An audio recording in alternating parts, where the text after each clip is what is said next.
Cool. All right. All right. And take it away.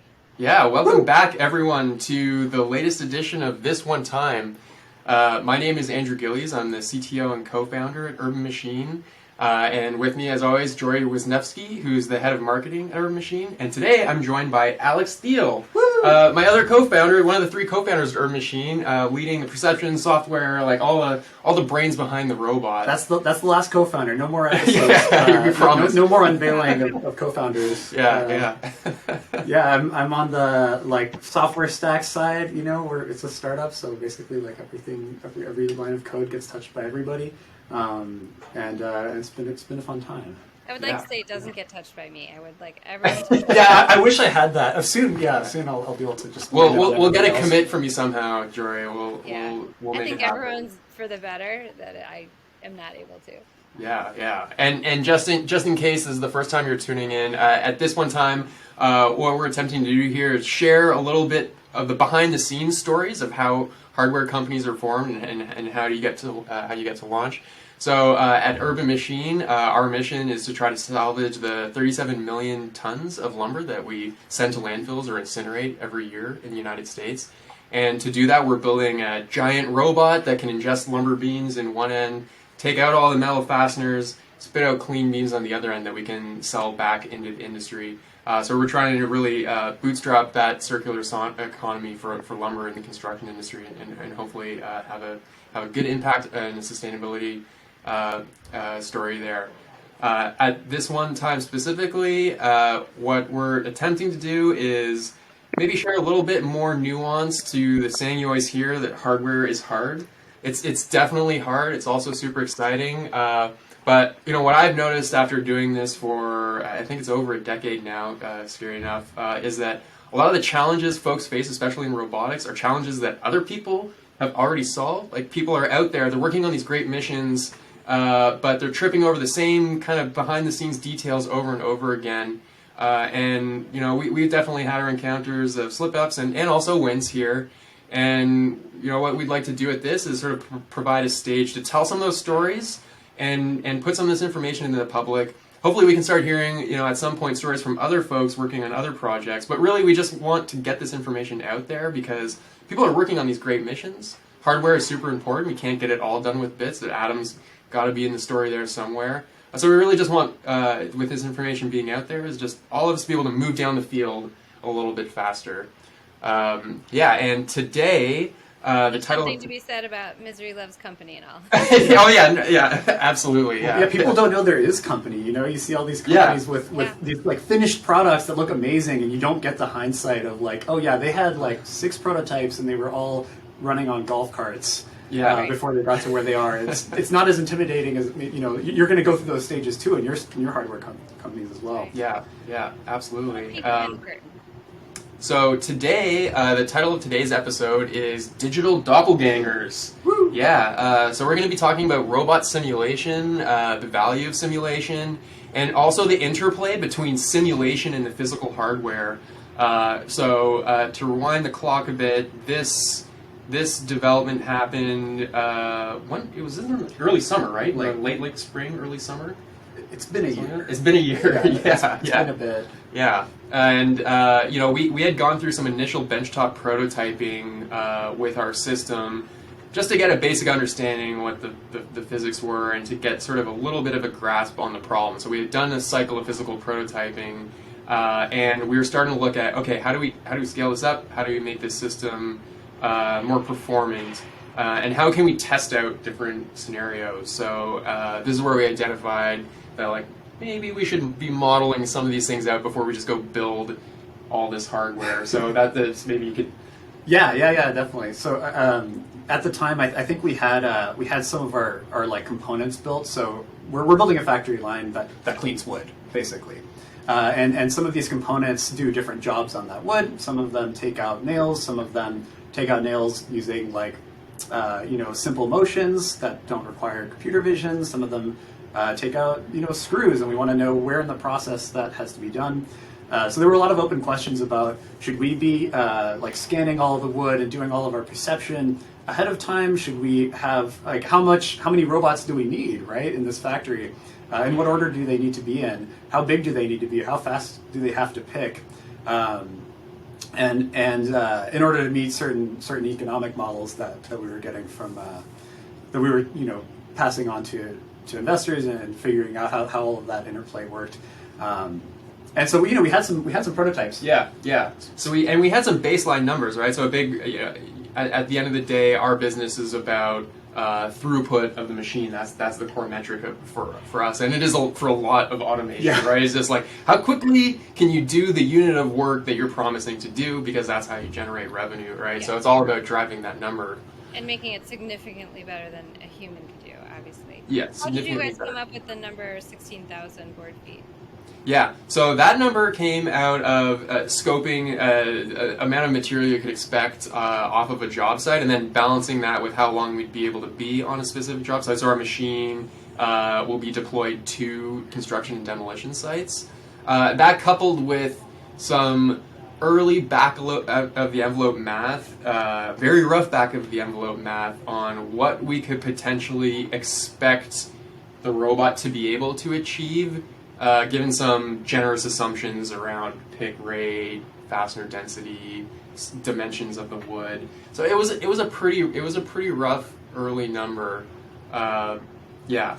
So yeah, I think like back of the envelope math is powerful. Yes. Right. So here's how everybody should start out in their journey to decision making when you're modeling something.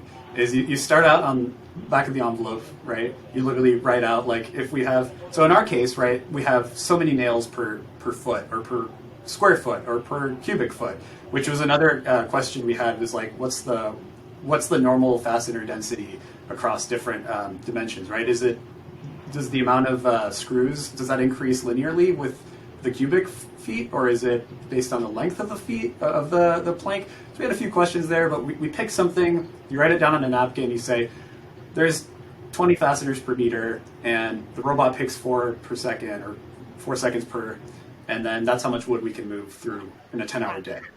So you needed a starting point. Yeah, starting point. Yeah, and you're like, okay, we get 3 robots that take. Now it takes a third of the time. Right, and for Right, the that's non-lumber people out there, 16,000 board feet is like a truckload of lumber. Yeah, that's For a good single family visualization. house. Yeah, single truckload In one Yeah. day. That's the aim, is 16,000 board feet to Yep. them in one day. Yeah, absolutely. Yeah, and it's kind of a bootstrapping issue, right? Because you start out with the napkin math, and that starts out like conversations on the high level business side, Yeah. right? You can take that to people. You're like, here's the napkin. What do you think? And they're like, Yeah. that looks about right. Does it make sense Yeah. for on other metrics, right? Yeah. And then Yeah. the engineers, we take that and we're like, all right, we have an idea of like Yeah. the scope we need to work with. Yeah. Now we have a target for some initial prototyping. When we're sitting down to design the system, we have some Aim. guide rails of like, okay, we need to get in this ballpark. And one thing I always like to say about that early back of the envelope math is at that early phase, the back of the envelope math really has to be a slam dunk on paper. It has to be Yeah. very strong, because once you bring that into reality, it's almost always going to be harder than you anticipate on paper. There's always going to be extra challenges. It's just Right. the way the universe works, right? Yeah. You very rarely projects very rarely surprise you by being way under budget and early. It's just not Like, wow, it was just so easy. yeah. You don't hear that very often. in the hardware So space. If it were easy, everyone would do it. yeah, so it's got to be a slam dunk on paper. If it's marginal on paper, it's probably not going to work out in reality. So yeah, in our specific case, it was like very clearly a slam dunk, both from the business side and from the engineering side. We saw some avenues to achieve those numbers. So that's what we set out. Yeah. And Okay, we so did that. you have this number in mind. You realize it does not make any sort of financial or time sense to keep building without knowing exactly if this is an obtainable goal, right? There's like a few steps there. So I've got a multi-step process here. So you start out with your napkin, then you kind of explore the contours of the problem, right? And in our case, that was like, we need to get some wood in the shop. So that's the next part of modeling is just like getting more information about like what are you going to build your model off of? Like you can't build a model until you have explored. Yeah. It's just not worth it. So you start with your napkin, like this is what I need to achieve to be a successful business. Then you get some more information. In our case, that meant like talking to demolition sites and getting wood in the shop. And then you take a ruler to that wood and you're like, all right, this is how the fasteners are laid out. And there's no screws because the screws weren't used in construction until the 80s. So that collapses the problem space in a certain way where now you can constrain engineering decisions. Yeah. And while you do that, in parallel, you're doing physical modeling. So you're actually building prototypes. Yeah, absolutely. And there's this interplay between the two, right? Where you're like testing assumptions, you're testing your model against reality, and then you're modeling to predict how you need to form reality going forward. Yeah. So there's this like back and forth between the two. And at some point, we got the physical prototype to a point where we were like, okay, we're at the root of a bunch of branches here. Like we have a variety of decisions we need to make about the system, and we have some baseline data about how this works on a benchtop. Yep. Right. So like, what are we going to do? What does that next kind of level of fidelity look like? So at that point, you have some prototype, and I think there's a lot of companies at this stage where they've got some hardware, they've explored the problem a bit, they've done the napkin math. This is where Excel comes in. Yeah. Don't overcomplicate it. You don't have to overcomplicate it. You whip out an Excel sheet and you get someone who likes Excel or Google Sheets, which in our case. And so we built a process model in Google Sheets. Yep. We made a whole Google Sheets form which could at the fidelity that Google Sheets can do, tell you if we changed how fast a robot can pick. So now we were starting to fold in more of these variables that we had some numbers on, right? How fast can the robots pick? How many nails per, linear foot? How many robots? That was sort of factored in there. And you make a lot of assumptions there, but it's better than the napkin math. Sure. One step improved. So that was the next step. I think we made a pretty comprehensive Excel model of the system. Yeah. And that kind of got us a good idea of where our modeling needed more fidelity. Yeah. Absolutely. Yeah. So it was sort of in that case, it was almost like the model. Just discussing the results of the model made us realize that actually a higher fidelity model to answer that next layer of questions would be even more would be valuable right now. Yeah. We should invest in that right now. Yeah, and that's where that may not be the case for everybody, right? If you can get away with an Excel model, then more power to you. In our case, I think where that broke down was we wanted to know, if you're removing fasteners from wood, that's changing the work that's going to happen down the line, potentially substantially. And we also had some questions about what sensor modalities we needed for the wood. Do we need to know where all the fasteners are ahead of time? Or can we know where they are just as we move into the cells, right? And so just that discovery of fasteners and then the picking of the fasteners, the interplay between that, and then how many robots we have, these were all kind of open questions, and that kind of broke in the Excel model. Yeah. So we moved to the next step and brought in the full 3D representation of the line. And maybe that's a good time for me to share. Yeah. Let's see if I can pull it up here. Had either of you worked with wood before? Nope. Only on home projects. Only as a part-time tinkerer. Absolutely not at this scale. Yeah.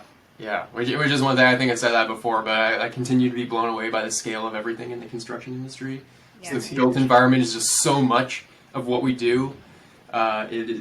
Every little thing is a huge problem. Yeah, so here's the model. Alex, maybe I could just start playing. Yeah, the just model. play it. We can Yeah. repeat that. So let's look at the pretty 3D model here. So we had a few questions here. It's okay, we've got wood. It's got fasteners on the top, bottom, left, and right because we're working with dimensional lumber here at Urban Machine. We want to clean beams. Something that's got a square or rectangular cross section. See all these flashing lights happening. You see all these dots moving. So what's going on here is we're seeing different components of the robot activating and doing work. And every time they do work, that takes some amount of time. And that time can happen in parallel. So you could have two robots grabbing nails at the same time, So there's no real bottleneck other than, you could have infinite robots doing the same thing at the same time. Then bottlenecks start to occur when you have one robot holding up the line and it needs to clean up a bunch of wood. So this process model let us iterate and answer a few questions, like what pick speeds do we need, right? How fast do we need to be able to pick nails in order to get to this, napkin math number that we pitched initially, right? And that made the most sense economically. It also started to answer questions about, how are we going to move wood inside of the system? When do we scan it? When do we find out where the fasteners are?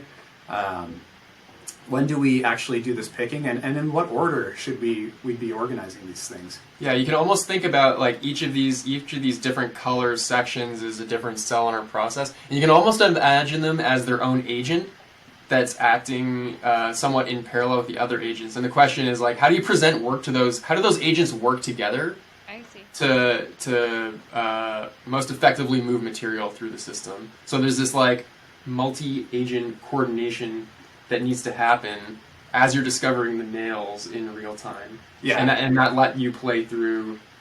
You play through all of that. So actually, like just freeze framing this for a second. So you can actually see. Just to describe more of what's happening, each of these dots is a fastener. Right. And each color represents what type of fastener it is. So you've got your screws, nails, staples, and like folded over nails. Yeah, Here at I'm Urban glad you Machine, said we have... that. I didn't even notice the different colors until you said that, and the dots. Yeah, so it's all got meaning. It's just very rough around the edges as far as how pretty it is, but it was meant to show like, yes, the process model is working, because you also want to trust your model. You can look at an Excel spreadsheet and think, this is probably correct, but you have to look through all the formulas many times over to decide that you can trust it. And there's a lot of what we realized that we needed to go to 3D for ours is that there was a lot of spatial information that we needed to represent, right? I was like, we really need to represent the things spatially because the time and location of these events was critical to the throughput. That's what really kind of spurred us into we need to go full 3D sim. And there was a question of, let's say we design a robot that can grab nails from more than one surface of the wood, like the top and the right and the left. How does that change our throughput numbers, right? You have nails on the top, right, and left, but you have less robots, you just put more of them. Are you saving money? For what types of fasteners do you need these types of robots? So there is a lot going on there.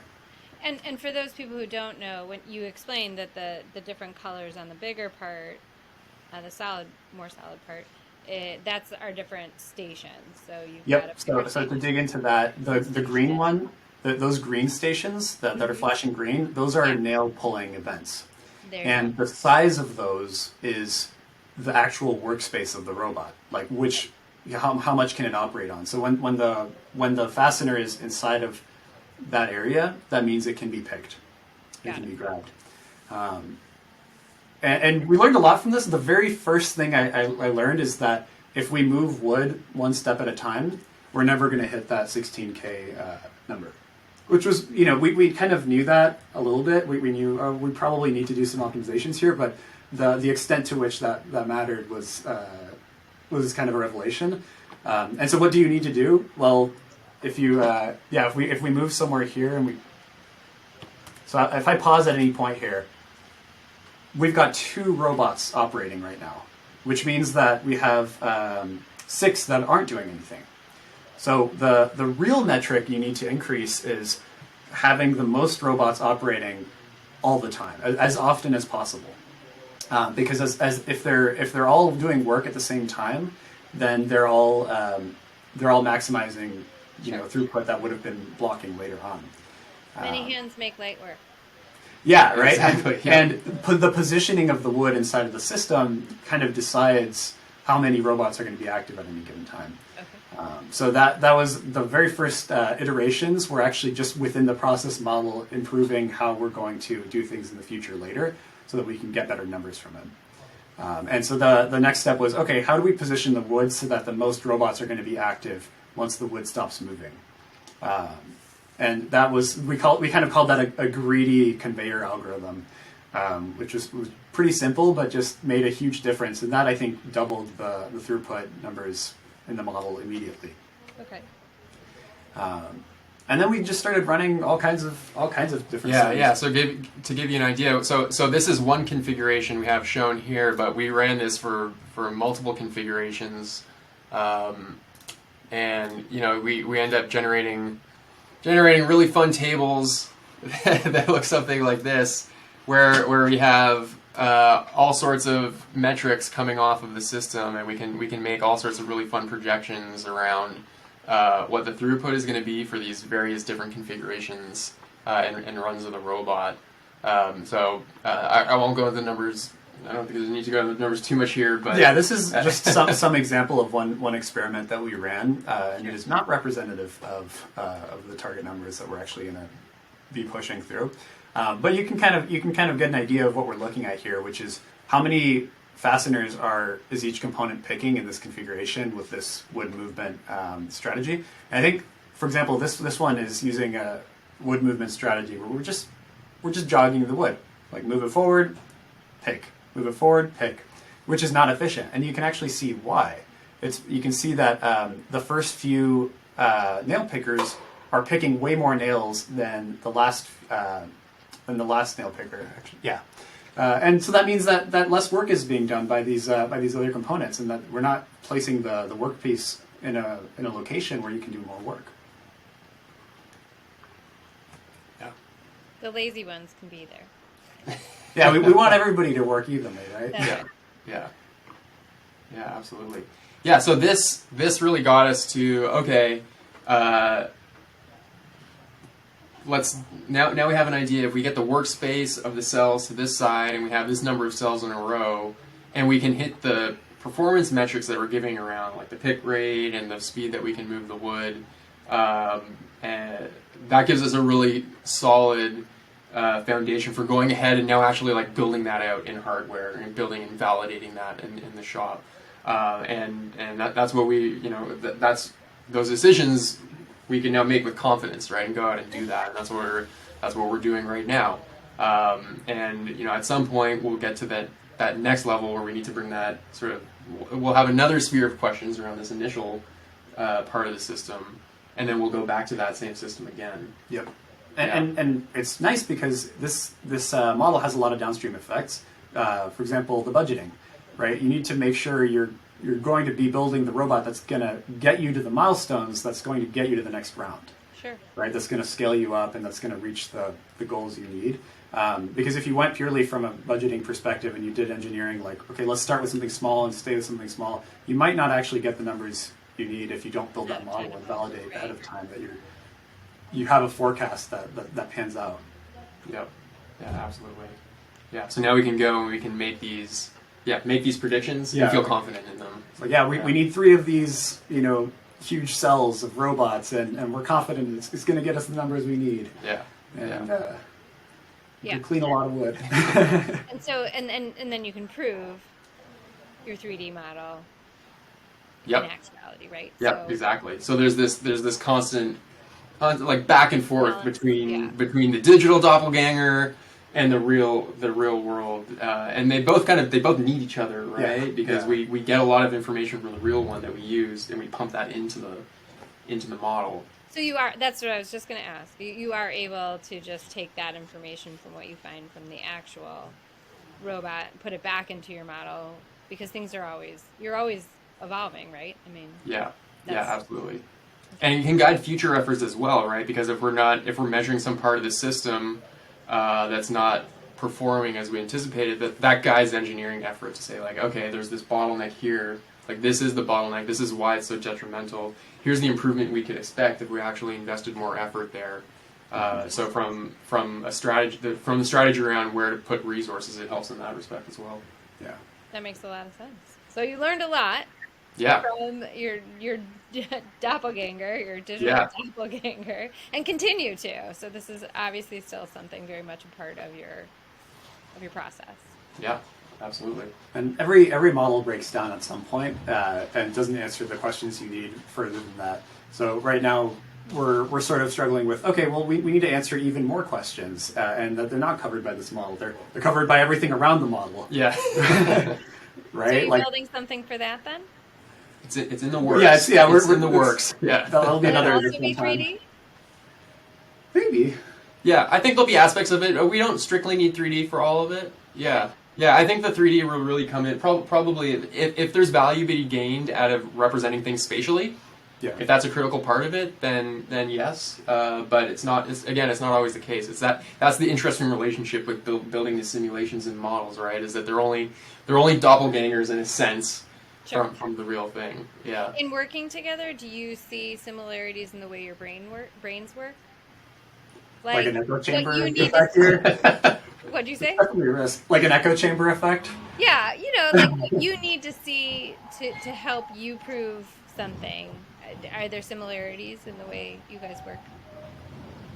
Yeah, I think there's probably a Venn diagram, right? There's an intersection there where like there's very obvious questions that are like, okay, we definitely need to get out of this. But at the edges of that, on the non-intersecting sections, I think I'm more in the hardware world. You're definitely more in the like we're sort of like the software and the hardware of the team. So I'm always looking at it being like, okay, what's going to be the physical instantiation of it? How we're going to represent that? And then Alex is thinking more about like how can we like squeeze the most juice out of these fun toys that we're building once they physically exist. Yeah, usually they make very cool robots, and then we break them, and then we ask for fixes and more sensors.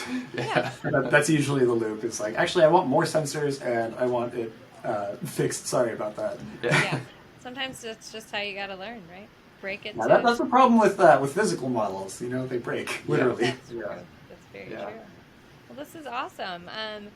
To learn more about Urban Machine and our robot, what we're doing out there, you can visit our website, urbanmachine.build. You can certainly contact Alex, Andrew, or me for more questions.